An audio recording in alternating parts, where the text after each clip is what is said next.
So the people in Champagne, they thought they were cursed by God.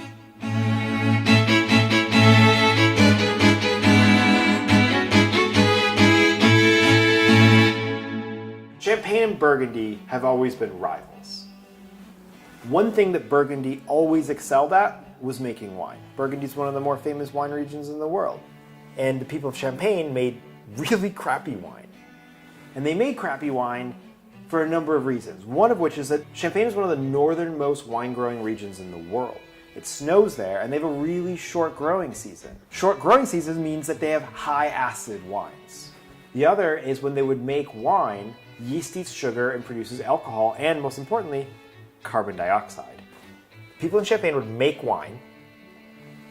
They thought that the yeast was done eating all the sugars, so they would bottle it and put it away for the winter. But in reality, the cold weather just put the yeast to sleep. In the springtime, when it would warm up, the yeast would wake back up, start eating a little bit more sugar and producing some carbon dioxide. It made the wines fizzy and frothy, and this is what made the people of Champagne think they were cursed by God. They didn't know what to do, and the people in Burgundy are basically just like, losers.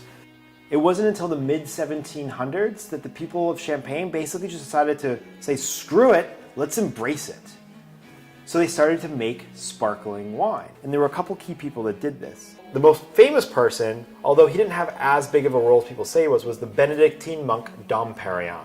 The most important person in this process was a woman, Madame Clicquot, or Veuve Clicquot, the Widow Clicquot, which is now an incredibly famous line of champagnes.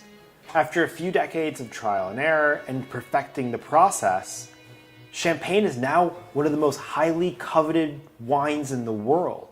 Champagne's magical. The people of Champagne started out thinking they were cursed by God, but by embracing this process, they made one of the most amazing wines on the planet.